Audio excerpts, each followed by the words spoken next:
Hello everyone, this is Sushil Maurya. Welcome to my YouTube channel Science Era Fun. Today we will study about disease and its treatment. आज हम क्या पढ़ेंगे? Disease and it's treatment, यानी कि बीमारी और उसके इलाज.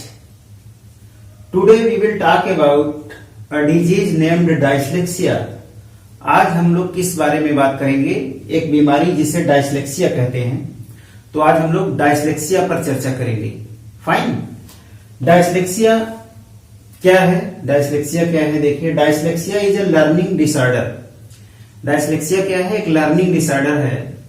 इस बीमारी में बच्चे को कुछ याद तो होता है, बहुत स्लो याद होता है, और वो थोड़े समय के लिए ही याद रहता है और भूल जाता है बच्चा. फाइन. बहुत कम समय के लिए चीजें याद होती हैं, बहुत समय देने पर, और थोड़ी देर में बच्चा भूल जाता है. ठीक है. तो डायस्लेक्सिया क्या है? एक लर्निंग डिसऑर्डर है, characterised bye difficulty reading.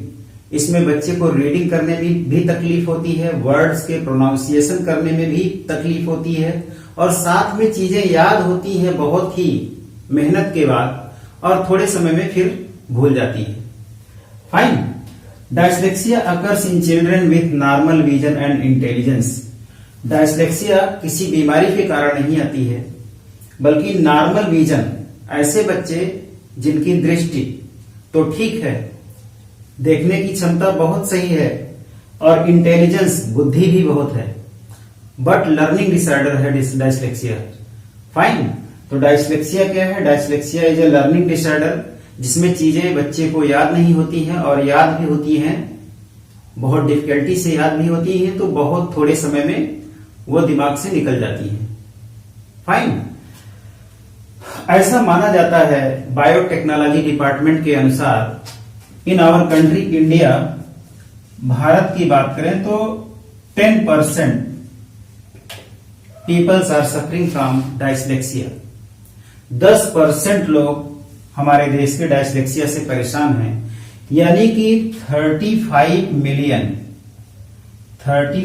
Million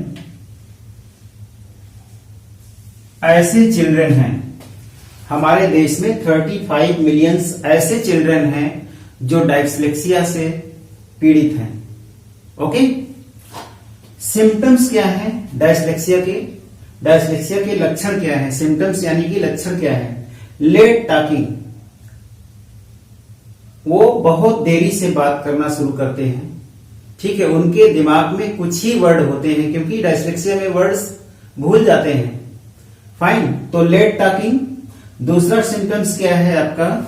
second symptoms, learning new word slowly. नए शब्द उनको बहुत ही धीमी गति से याद होते हैं. ओके. तीसरा आपका सिम्टम्स क्या है? Difficulty spelling. स्पेलिंग लर्न करने में बहुत ही डिफिकल्टी होती है. Difficulty in thinking and understanding. Difficulty in thinking and understanding. कुछ चीज सोचने में और समझने में बहुत ज्यादा कठिनाई होती है. ब्रेन पर बहुत ज्यादा जोर डालने के बाद ही चीजें समझ आती हैं और सोच पाते हैं. तो बहुत ज्यादा डिफिकल्टी होती है थिंकिंग एंड अंडरस्टैंडिंग में. नाउ नेक्स्ट सिम्टम्स क्या है? Mispronunciation name or words or problems. Retrieving words. बहुत ही मिस प्रोनाउंसिएशन सही नहीं होता है, बहुत गलत होता है. डायस्लेक्सिया से पीड़ित व्यक्ति को प्रोनाउंसिएशन गलत निकलता है मुंह से. ठीक है.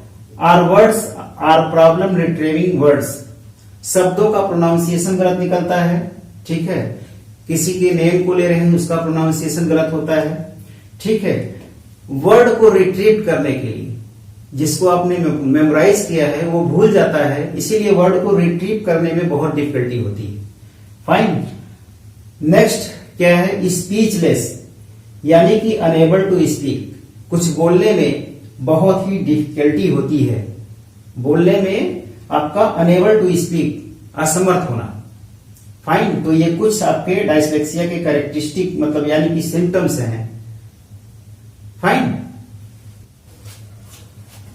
Now I am going to define the dyslexia in simple terms. अब मैं आपको डायस्लेक्सिया की डेफिनेशन सिंपल टर्म्स में बताता हूं।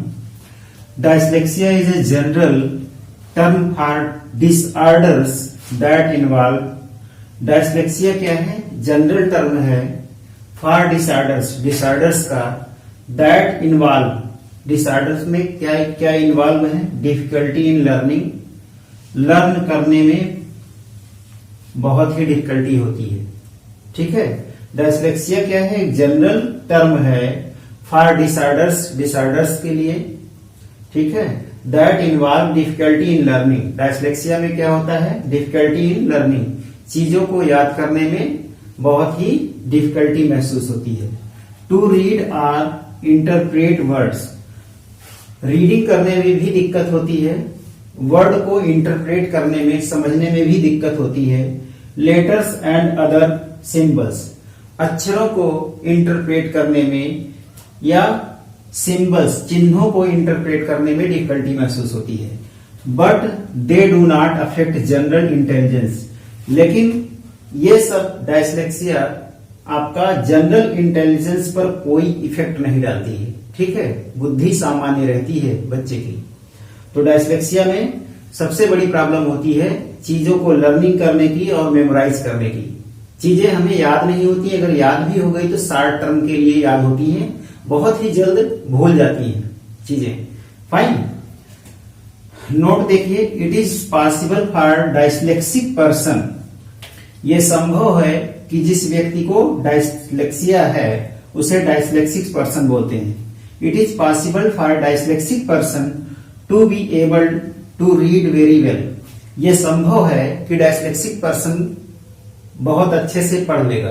ठीक है, ये संभव है कि वो पढ़ने में समर्थ हो जाएगा बहुत अच्छे से। But difficulty in learning, memorising, writing and spell. Fine, तकलीफ कहां होगी उसको?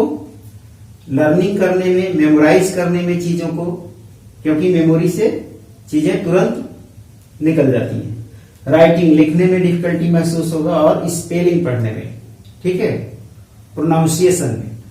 Fine, now we will talk about diagnosis and treatment of डायस्लेक्सिया।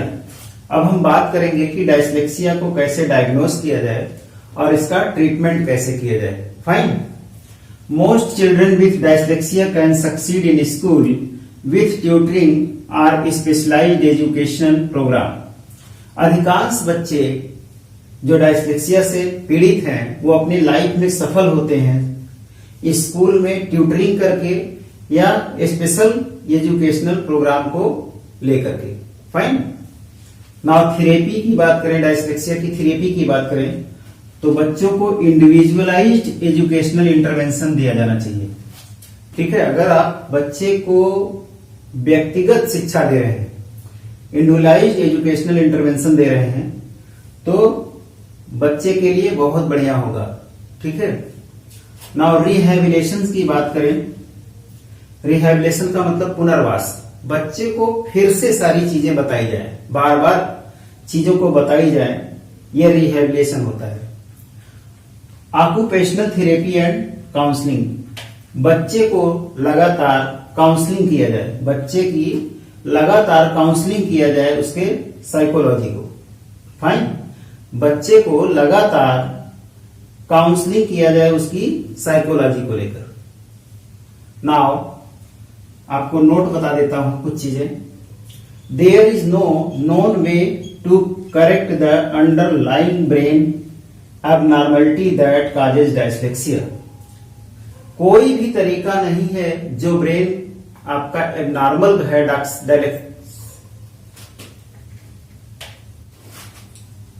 Now we will talk about the cause of dyslexia. Dyslexia होने का कारण क्या है ये मैं आपको बताता हूं। डायस्लेक्सिया ब्रेन के एबनॉर्मलिटी के कारण होता है। अगर ब्रेन आपका नॉर्मल नहीं है, एबनॉर्मल है, तो डायस्लेक्सिया होने का चांस है। तो डायस्लेक्सिया होता कैसे है? ब्रेन की एबनॉर्मलिटी के कारण। और there is no known way to correct the underlying brain abnormality that causes dyslexia. और कोई भी तरीका नहीं है, कोई भी जाना माना तरीका नहीं है जो कि ब्रेन की एबनॉर्मलिटी को करेक्ट कर ले, फाइन, ठीक कर ले, जिसके कारण डायस्लेक्सिया होता है। Fine, it is life long process. अगर एक बार डायस्लेक्सिया हो गया तो ये पूरा जीवन पर्यंत रहेगा। फाइन, ये लाइफ लॉन्ग प्रोसेस है डायस्लेक्सिया। ओके, तो I think you will be better understand about the डायस्लेक्सिया।